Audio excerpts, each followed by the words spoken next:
What's going on, family? It's your man Unspoken Reviews back again with another video of X-Men 97, Episode 10, Tolerance's Extinction, Part 3. First, before I get into the review, I just want to say thank you guys for all of your support from the last video, all your views and your likes, and for my 3 subscribers that have joined in. I appreciate you all joining. I appreciate the likes. I appreciate the views.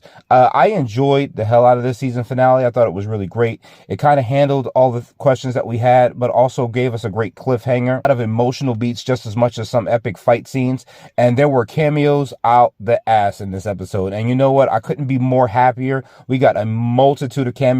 Some I expected, some I definitely didn't expect. And I gotta say, you know, the team that wrote this episode definitely came with it. You know, it definitely brought that heights that everyone wanted. I think I kind of jumped up out of my seat. You know, I don't know if any of you have saw that meme where I think Leonardo DiCaprio was pointing at the screen. Yeah, that was me in the entire episode. I kind of had to keep pausing so I could make notes because I was like so hyped up every time I saw a cameo in this episode.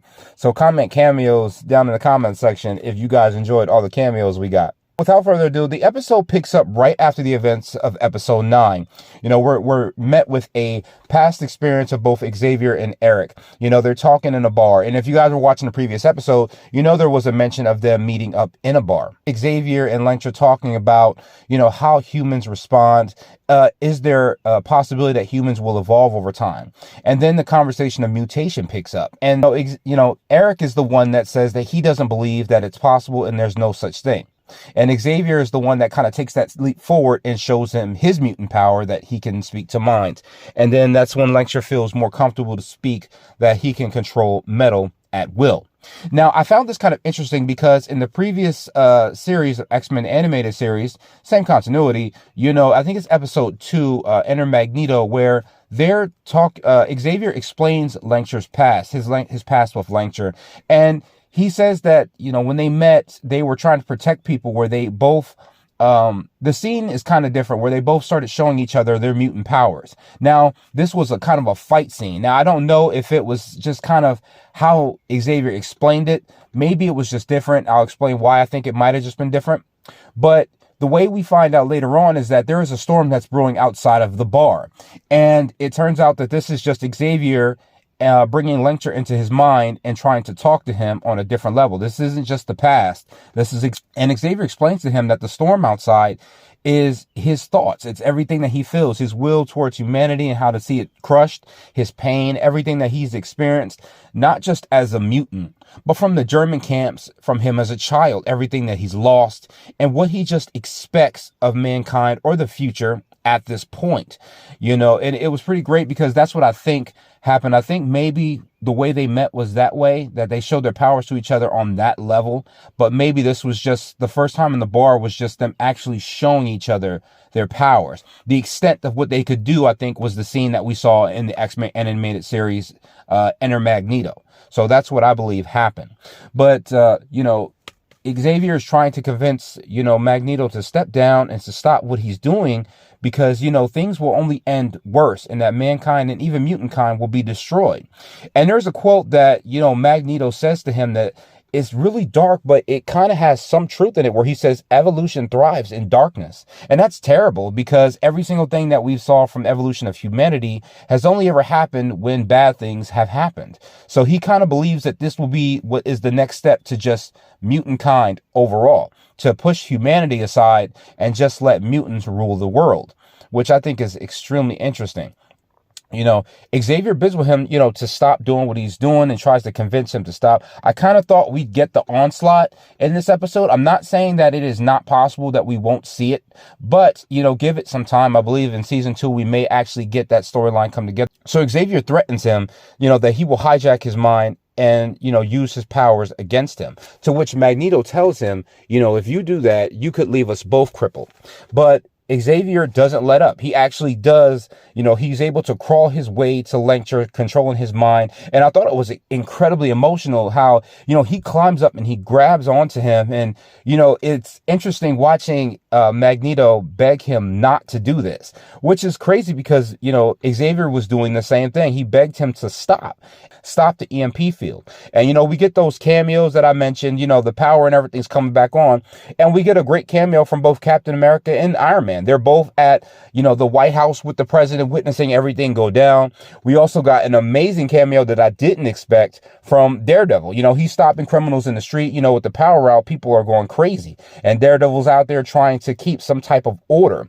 And we also get another amazing scene from Doctor Strange. He's performing surgery using his magic. Of course, with the power out, there's probably not a lot they can do for anybody in the hospitals. And Strange is using his power to save people. And I thought that was pretty awesome. It was just a great cameo. Like I said, we all know these characters thrive in this universe, but the idea of being able to see how they respond is something that I think is incredibly missed in things like the MCU. We often see these life-changing events that happen in the MCU that some characters experience, but we never get a chance to see how the other characters are faring against this kind of change. And I thought this series did such a great job showing that. That is something that we should always see in these series, in these movies, is seeing how the characters respond. And we got that really heavily in this episode. The Sentinels are now coming back online, and that puts Bastion back in a position of power. And I like how there was a subtle thing that I liked that I've often wanted to see in some series and some episodes and cartoons. We got a little hint of watching Jean's hair slightly going down underwater. Now, if you watch the previous episode, she was going up against Cable. And it's such a subtle thing, but I like that the series did that. She's kind of slowly floating under the water. She's drowning. Bastion he has now captured all the X-Men. He's got Beast, he's got Storm, he's got Morph, he's got Cable still under, Sinister still has Cable under his control. And I like that, Storm is still trying to appeal to what would be his mutant nature. He's trying to tell him, it could have been different. Xavier wanted it to be different, but your mother wouldn't have any of it. And I like how Bastion, he kind of, the way he explains it is almost like that he's not living. He's stuck in this position where he has to fight for the betterment of humanity. And that's what he feels like he's been called to do. And it's almost to a sense that he kind of loathes himself, in a sense, like this is the way he's living, and he doesn't feel like he's living. He's stuck in a life that he has to do. He's programmed to do this. It's not just his power. It's what he's stuck feeling like he has to do. And I like that. I like that it kind of puts him in a place where even he is stuck doing what he must do for the betterment of everyone. We also get the Sentinels. They start attacking everyone after this. They attack the president at the White House. It looks like that Captain America and Iron Man are getting ready to spring into action.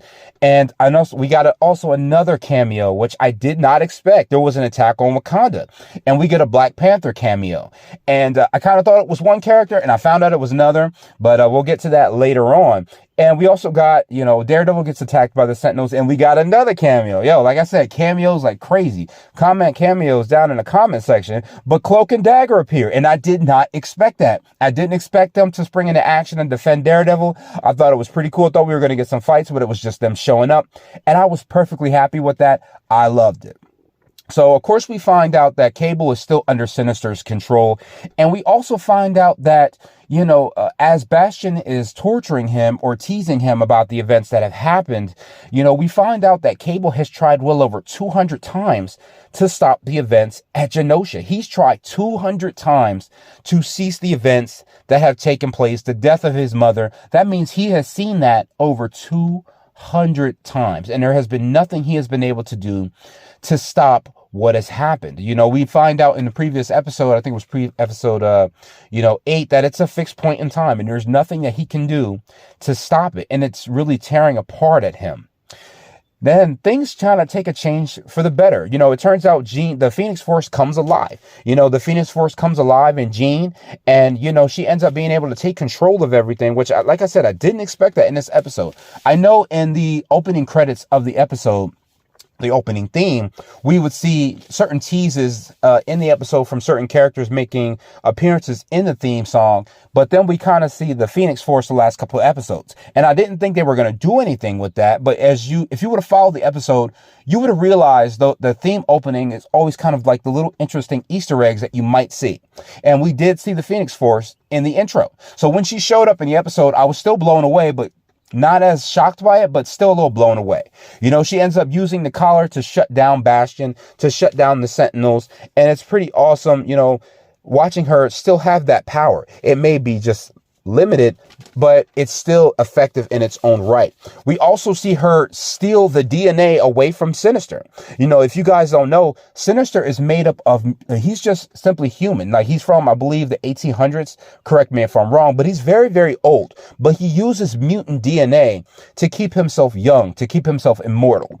And, you know, Jean just completely rips all of the mutant DNA out of his body, takes everything from him to where he has nothing left, and he just looks like an old man. And I like how Morph teases him, and Sinister just runs away. Now, he's still alive, so to say that we've seen the end of him is completely impossible. He's still out there, you know. And I like the emotional connection between both Jean and Cable. She says that she had to save her son, and I like that the feelings that she got from Madeline, she's allowing them to manifest and show that she is fighting for Cable and that she still loves him as her son. And I really like that.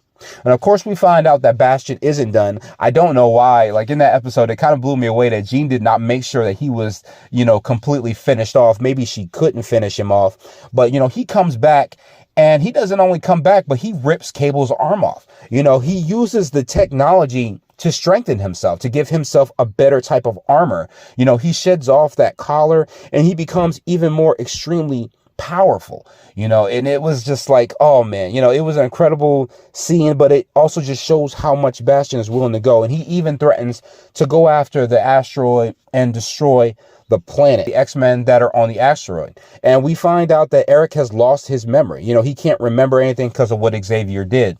Now, Xavier and him are both trapped in his mind, and they can't get out. And the only way for them to, you know, save each other is if Xavier helps him remember who he is. If he cannot do that, they will be both lost forever. And it's a really dark scene. And we also see Wolverine. We also see that he's starting to heal, even though it is happening at a slow rate from him losing his adamantium. What a lot of people don't really understand about Wolverine's adamantium bones or his skeleton, his adamantium is what slows down his healing process. It doesn't make it faster. Of course, he still can heal, but his natural mutation is regeneration.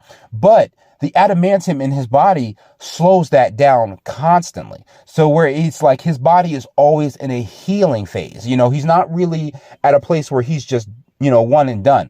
You know, now with the adamantium gone, he may be able to heal faster. It may take a little longer given the context of what has happened, but now his body can just heal without any problems, which might actually make him more powerful. Now, as far as the bone claws, I'm not certain if that's something that was previous. I know we see it in the X-Men Origins Wolverine film, but I'm not sure if this is something that he'll now be stuck with permanently, you know. So we'll see what happens in season 2. So, you know, they find out through Jean that Eric is on his way. The other X-Men are, you know, Beast and Forge are doing what they can to get them up there, but Bastion is on his way to attack them. And we get like a good scene from Rogue, which, you know, I kind of was back and forth about Rogue in this episode because I was still a little bitter at her from episode 9, not gonna lie. But, you know, she's the one that steps up and says, you know, she speaks up for Gambit and says that the cards are always in the X-Men's favor and that it's not over yet. And we get a pretty awesome, no holds bar fight scene from both Rogue versus Bastion. You know, she's beating into him hard body. She's shedding tears, but she's hitting him hard as she can. You know, and it looks like she got the upper hand, but, you know, Bastion comes back strong, and Sunspot jumps in there. And I like that he jumped in and kind of got into the fight. Now we cut back to the White House. You know, the president's cabinet is trying to make the decision of whether or not, you know, they're going to enact the Magneto protocols. They believe that this is the best decision, you know, as some type of, you know, salvaging the situation. Kelly is still back and forth. And I find it interesting that other nations of the world are chiming in, as well as Wakanda. And now this is what I said about the previous cameo with Black Panther. I thought that was T'Challa at first that we saw in the suit, but it actually turns out to be T'Chaka. He's still king of Wakanda. He's still the Black Panther. And even he agrees that the Magneto protocols are the best decision. I'll talk about why I didn't think they were the best decision, but we'll go back to that. But, you know, Steve Rogers, still being who he is saying that this might cause more harm than good. You know, it might not work out, and I'll explain why. And I think he had the same idea that I had. But, you know, Kelly relents, and he decides to go ahead with the Magneto protocols to salvage the situation. and it was pretty interesting. And we cut back to, Xavier and Lecter, and they're talking. And I like that we also got another cameo where, Xavier's trying to explain to him that you have things that are worth living for, worth fighting for. You have family, you have people that care about you. And I like that we get cut to the storm that's outside of the bar. There's a ship that's on, on those waves. We see Rogue, but we also see a very dark cameo of both Wanda Maximoff, Pietro Maximoff, Scarlet Witch and Quicksilver respectively. And we also had Polaris there. It was like a quick thing if you weren't paying attention, but she's in the green. And I was like, whoa, we got all three of it. And we find out that they're thriving in this universe as well. They're still out there. You know what I mean? And I like that this was a cameo. I love that this show highlights that. I think that is so great when they do that. It makes you feel like these characters all feel what is happening between the X-Men, which is Scott, Jubilee, and Nightcrawler versus Bastion. They're all doing their best to fare against them, but we know Bastion is, super powerful. Pretty cool fight scenes from Scott. He's putting up a very decent fight, and I like that Jubilee taps into that power. If you guys remember episode 3, she was talking to the virtual version of herself, the older version, and told her that she has this amazing power. She just needs to learn to tap into it. And I like that we got a nice fight scene with Jubilee. She cut loose, she tapped into that power, and she was giving Bastion a run for his money to the point where his whole face was tore up. Of course, ends up healing, but it was just great to see her, go all out. Shortly after that, when it looks like their fight is not going in their favor, the other X-Men arrive. They end up using a Sentinel to try to crush Bastion. They're all ready to go hand in hand with him. Everybody's ready for a fight. And Scott decides to stand down. And I was a little shocked by this. But I like that, both him and Storm both agreed that they had to try it another way.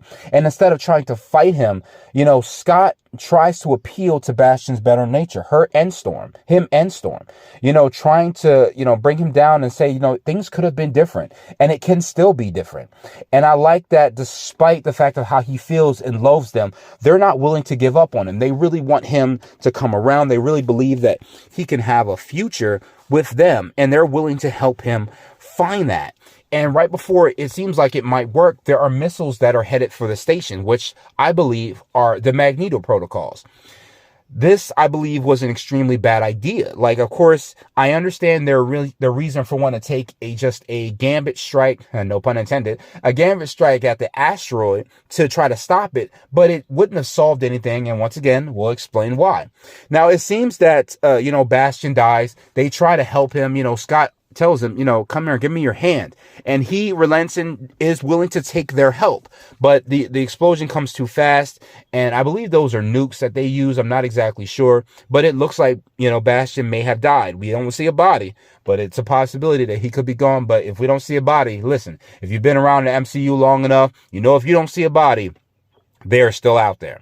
So we get also a really quick cameo, another quick cameo, thank you to, Morph. He transforms to Mr. Fantastic, which I thought was pretty cool. And Scott decides to stay and try to shoot through the asteroid to possibly destroy it. Because this is the thing I found interesting, as they attack the asteroid with the missiles, the asteroid starts falling towards Earth. Now, if you guys seen this thing, it's massive. So if it collides with the planet, nothing but terrible things are going to happen. We're talking world-ending events here. The fact that they didn't think this through before shooting the asteroid was incredibly foolish to me. I don't know if it was written in the writing, but if it was something that just the humans did wrong, I found that completely interesting that they think about that. Cat was right. You shouldn't have did that. It caused more harm than good. So Scott decides that he's going to stay back and he's going to, try to destroy the asteroid to give them a chance for survival. But the rest of the team decides to stay. And, Beast comes up with an idea that they might be able to stop the asteroid from falling. And I like the emotional scene we got from both Scott and Jean talking to Nathan. They appear to him in his mind.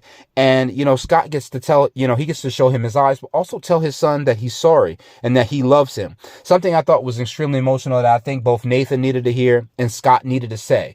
It was a really cool scene between the two of them. I like that this show didn't skip out on those emotional beats. I really like that. They were emotional, but they were earned, earned emotional scenes. And I like that. That's something that shows need to really work on. We also, as the asteroids fall into Earth, we get another cool cameo. We get Spider-Man, but not in his costume. We get him as Peter Parker. We also got MJ, and we got Flash Thompson walking by. They're all watching the events unfold on a TV and behind a feet of glass, and they're all watching what happens. It was pretty cool to see this is happening. I was surprised that Pete wasn't out there saving people. I guess him and MJ were kind of out on a date when everything happened, but it was pretty interesting still getting that cameo. I hope that we get that Spider-Man animated series scene.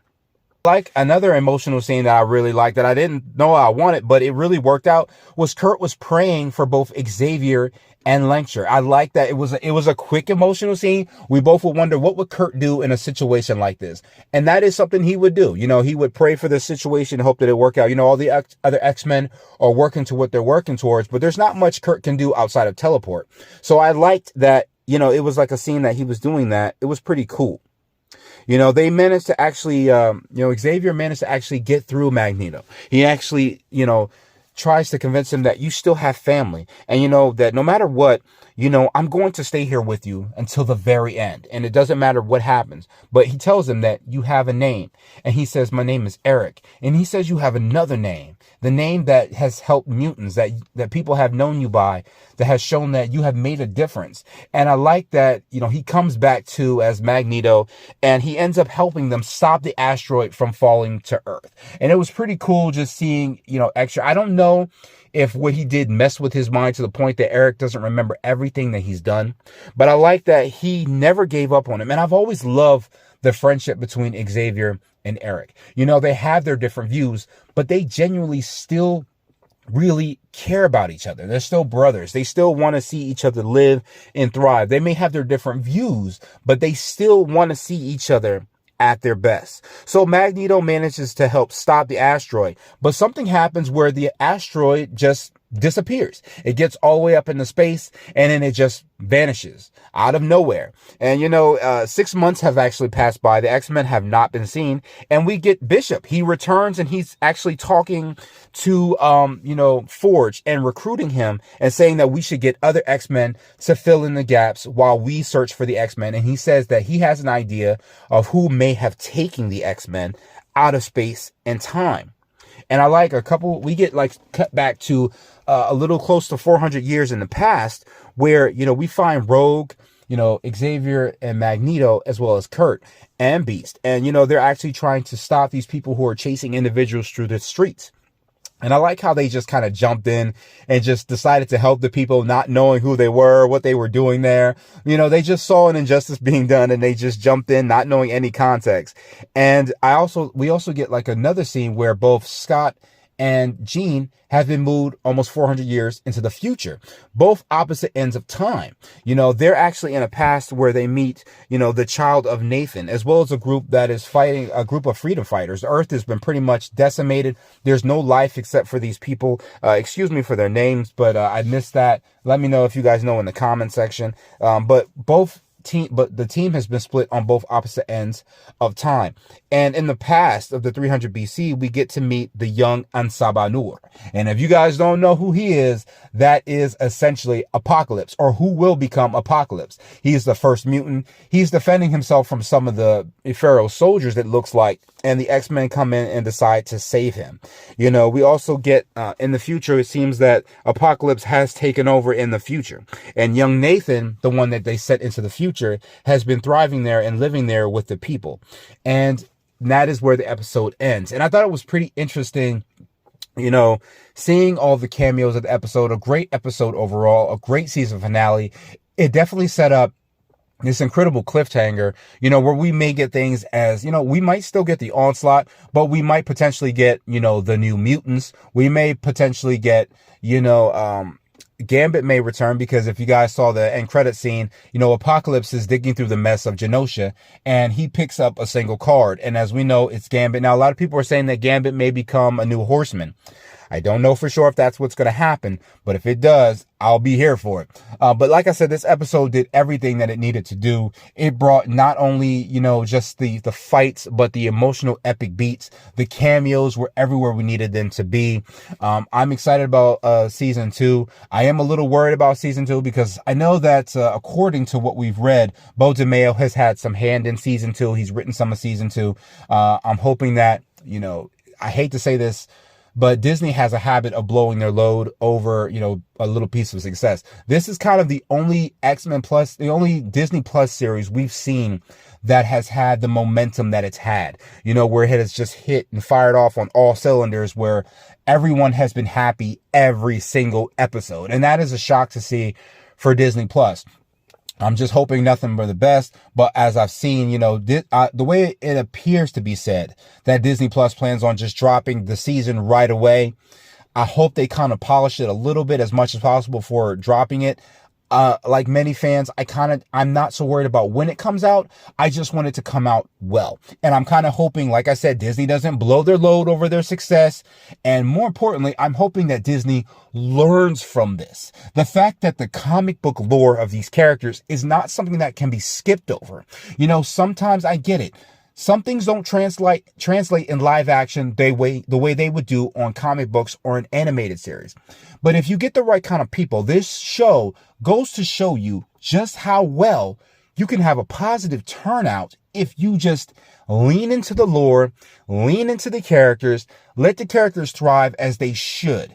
I cannot stress this enough, and I hope that Disney learns from this. But I hope you guys enjoyed the episode. As far as my season 2 predictions, like I said, the Onslaught, I know they're probably going to have a war with Apocalypse. We definitely might get Gambit back. We definitely might get the New Mutants, a whole new squad that might be put together by both Bishop and Forge. I don't know how they're going to bring the X-Men back, how they're going to get them back into the timeline, how much things are going to change as the event of, remember, as things change in the past, things might change in the future. So if the X-Men do anything in the past, that might, disrupt things that are going on in the present day.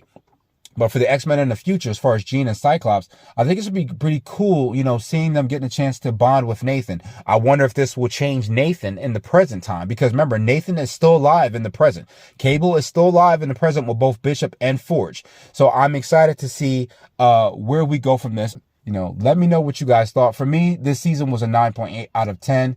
If you guys enjoyed it, let me know in the comments, and I will see you guys in the next video. Later.